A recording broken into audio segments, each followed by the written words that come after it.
आप देखना शुरू कर चुके हैं खबर माइक और आज हम आपको बताते हैं कि जो थालापति विजय, ये जो कि तमिल सुपरस्टार है, उन्होंने अपनी जो पार्टी लॉन्च करी थी तमिलागा वेत्री कजगम टीवी के नाम से, जो कि अक्टूबर 2024 में एक एंटी करप्शन और एंटी कम्युनल आइडियोलॉजी पे बेस्ड थी।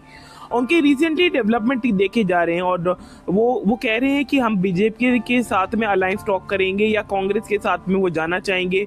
कुछ ऐसे मुद्दों पे बात छिड़ी जा रही है। आपको बता दें कि जो विजय की जो टीवी की पार्टी है, वो मैसिव विलोपुरम रैली कर रही है, जिसमें लगभग 3 लाख अटेंडीज जो हैं उनको अटेंड कर रहे हैं, filling a vacuum of left by the leader Jayalalithaa. और आपको बता दें कि जो टीवी के अलायंस है, रूमर्स इंटेंसिफाई हो चुके हैं, जो कि ऑफर कर रहे हैं seat deputy CM role, despite जो विजय के प्रायर क्रिटिसिज्म जो है बीजेपी के आइडियोलॉजी एनिमी पे अगेंस्ट डीएमके और बीजेपी के। बता दें विजय थालापति एक बहुत ही मशहूर एक्टर हैं और उन्होंने अपनी फिल्मी करियर के अंदर बहुत सारे दमदार फिल्म दिए हैं, जैसे कि हॉलीडे रिलेटेड मूवी जो कि सोल्जर बेस्ड मूवी थी। और इसके अलावा भी उन्होंने कुछ बहुत ज़्यादा सुपर हिट और ब्लॉकबस्टर मूवी दी।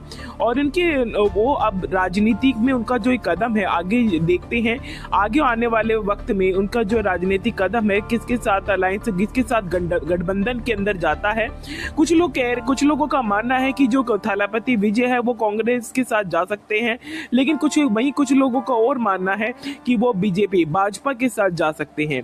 आपकी इस पे क्या राय है कमेंट सेक्शन में जरूर बताना। लेकिन जब लोगों ने जब विजय थालापति का जब उन्होंने उनकी रैली हुई थी तब उन्होंने अटेंड करा था, तो उसके बाद में वहां पर जो रैली हुई थी उसके अंदर 3 लाख जो लोग हैं एकत्र हुए थे। इतने ज्यादा लोग इकट्ठे हुए थे कि पुलिस का जो फोर्स है वो भी कम पड़ गया था। इससे पता चलता है कि जो थालापति की विजय की पार्टी है वो मैसिव क्राउड्स जो है गेन करा, सिग्नलिंग जो उसकी राइजिंग जो पॉलिटिकल मोमेंटम रहता है, और जो कि मेगा रैली जो है बनाई गई। आपको बता दें कि जो पार्टी जब लॉन्च हुई थी तब से लेके अभी तक उनके जो फैंस हैं वो उनको एक उभरते नेता के रूप में देखना चाह रहे हैं, और 35,000 जो अटेंडेंस रहेंगे वो जो है उनको अटेंड करना चाह रहे हैं। आपको बता दें कि विजय थालापति ने अपने करियर हिट के अंदर जितनी भी मूवीज करी, जितना भी करियर जब फैन पेज बनाया, उसी का ही असर है, परिणाम है कि उनका इतना बड़ा फैन बेस क्रिएट हो चुका है जो कि बीजेपी से भी ज्यादा है। लोग बाग उन्हें बहुत ज्यादा जो है प्यार करते हैं और आने वाले वक्त में जो उनको जो मिनिस्टर के रूप में वो देखना चाह रहे हैं। आप अगर इससे रिलेटेड कोई भी खबर आती है, நம்ம கட்சியினுடைய இரண்டாவது ஆண்டு விழா, அதாவது தேர்ட் இயரோட தொடக்க விழா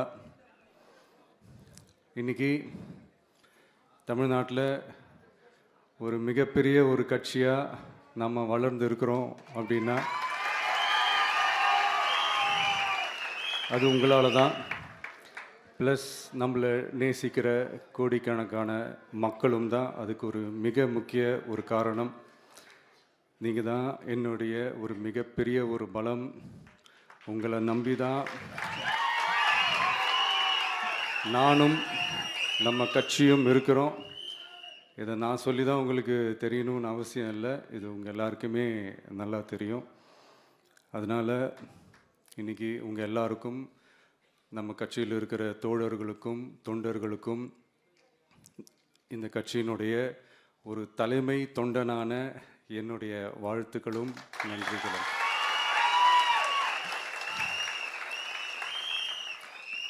அப்புறம் என்ன, மைக்கை பிடிச்சாச்சு, வெடியை கொளுத்தி போட்டுருவோமா?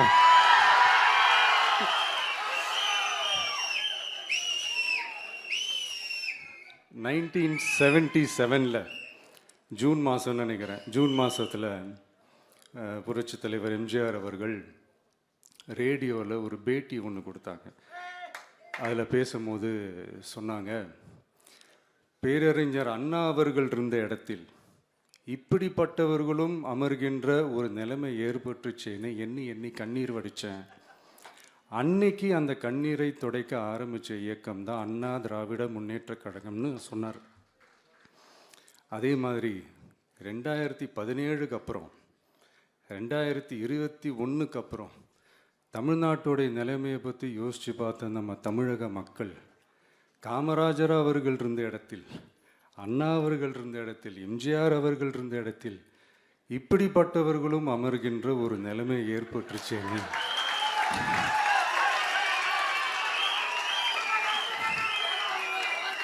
தமிழக மக்கள் கண்ணீர் வடிச்சாங்க.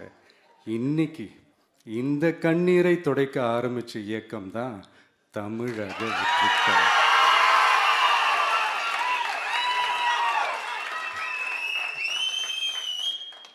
இப்படியெல்லாம் நம்ம பேசுறதுனால கண்டிப்பாக சில பேர் கொந்தளிப்பாங்க. அது பதிலாக நம்ம கவலைப்படக்கூடாது. ஏன்னா கொந்தளிக்கிறது தான் அவங்களுக்கு வேலையே. புரிஞ்சுங்களா அவங்களுக்கு? ஏன்னா எம்ஜிஆர் அவர்கள் கட்சி ஆரம்பித்தப்போ, ஏன் அவர் ஜெயிச்சதுக்கு அப்புறம் கூட சட்டசபையில் கூட ஏதோ ஒரு நடிகர் கட்சி வந்திருக்குதான், ஏதோ ஒரு புதிய கட்சி வந்திருக்குது, புரட்சி தலைவர்னு ஒருத்தர் வந்து, இப்படியெல்லாம் கேலியும் கிண்டலுமா. அதனால் யார் அரசியலுக்கு வந்தாலும் இப்படி கொந்தளிக்கிறது தான் அவங்களுடைய வேலையே. அப்படி தான் நாம் அரசியலுக்கு வந்ததுக்கப்புறம் கூட இந்த விஜய்க்கு என்ன அனுபவம் இருக்குது, எம்ஜிஆர் அவர்களுக்கு எவ்வளோ அனுபவம் இருக்குது தெரியுமா? 52லேருந்து 72 வரைக்கும் அந்த 20 இயர்ஸ் திமுகவில் இருந்த ஒரு அரசியல் அனுபவம் எவ்வளோ இருக்குது தெரியுமா? விஜய்க்கு என்ன பெரிய அனுபவம் இருக்குதுன்னு கேட்டால் அதே வாய் தான் அன்னைக்கு எம்ஜிஆர் அவர்களை பார்த்து, அன்னைக்கு எம்ஜிஆர் அவர்களை பார்த்து அரசியல் அரிச்சுவடி தெரியாதவர், கவர்ச்சியை மட்டுமே நம்பி இருக்கிறவர், அட்டக்கத்தி, வாய் விளம்பர வள்ளல், இவருக்கு கேள்வி மட்டும்தான் கேட்க தெரியும், பதில் சொல்ல தெரியாது, நிருபர்களை சந்திக்க மாட்டார், டெல்லியை வகச்சிக்க மாட்டார், மேலே இருந்து அவருக்கு அவ்வளோ ப்ரெஷர் இருக்குது, அப்படி இப்படின்னு சொன்னதும் அதே வாய் தான். அதனால் எம்ஜிஆர் அவர்களை மட்டும் இல்லை, அவருடைய தொண்டர்களை கூட விட்டு வைக்கல. அது என்னது, இந்த பளபளப்பு ஜொலி ஜொலிப்பை பார்த்தா பல்லிழிப்பவங்க, இப்படியெல்லாம் கிண்டலும் கேலியுமா. இதையெல்லாம் மக்கள் ஒரு மாதிரி சைலண்ட்டாக வாட்ச் பண்ணிக்கிட்டு என்ன பண்ணாங்கன்றது உங்களுக்கே நல்லா தெரியும்.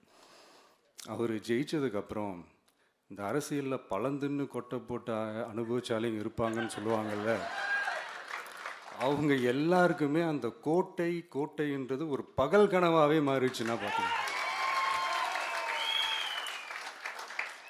77 மாதிரியே இப்போவும் அந்த பழைய தேஞ்சி போன, துருபிடிச்சி போன, நஞ்சு போன அதே அந்த பழைய வெப்பனையும் இப்போவும் கையில் எடுக்கிறாங்க. அதனால் மை டியர் ஜென்டில்மேன், டெக்னாலஜிலாம் வளர்ந்து வேற எங்கேயோ போயிட்டுருக்கு. அட்லீஸ்ட் உங்கள் டெக்னிக்கையாவது கொஞ்சம் மாற்றுங்க பாஸ்.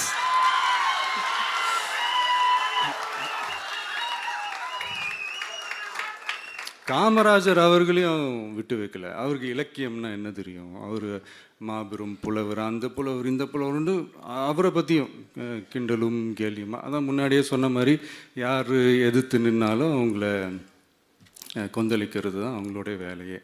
ஸோ இப்படி நம்ம அவங்க பண்ணுற தப்பெல்லாம் நம்ம எடுத்து சொன்னால், அவங்க பண்ணுற அட்ராசிட்டியை பற்றி நம்ம எடுத்து சொன்னால், அவங்க பண்ணுற அந்த ஊழலை பற்றி தான் நம்ம எடுத்து சொன்னோம். முக்கியமாக நாம் அதை எடுத்து சொன்னால் 50 வருஷத்துக்கு முன்னாடி இருக்கிற அதே தகர டப்பாவை எடுத்து உருட்ட ஆரம்பிச்சிருவாங்க.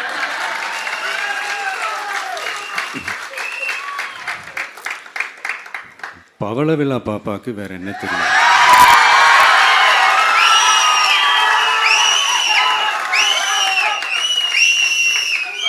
பழைய டப்பாவை உருட்டதானே தெரியும். அதுக்காக நாம் அவங்க பண்ணுற தப்பெல்லாம் சொல்லாமல் வெளியே சொல்லாமல் இருக்க முடியுமா? சொல்லுவோம், சொல்லிக்கிட்டே இருப்போம். நம்மளை தவிர யார் அவங்கள ஏற்று நின்று கேள்வி கேட்கறது? யாருக்கு அந்த தில் இருக்குது?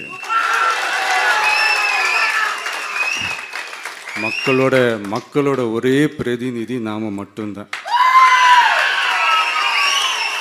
ஸோ இப்படி இருக்கிற இந்த நிலைமையில் இன்னைக்கு இந்த டிஜிட்டல் உலகத்தில் திருவள்ளுவர் இருந்திருந்தாருன்னா இந்த தீய சக்தியை பற்றி என்ன திருக்குறள் எழுதியிருப்பாரு? ஒரு கற்பனையா அநீதி, அராஜகம், தில்லுமுள்ளு இவையெல்லாம் திமுக முதற்றே உலகு.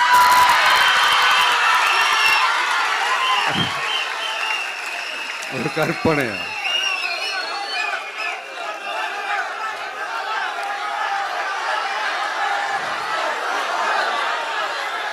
அநீதி, அராஜகம், தில்லுமுள்ளு இவையெல்லாம் திமுக முதற்றே உலகு.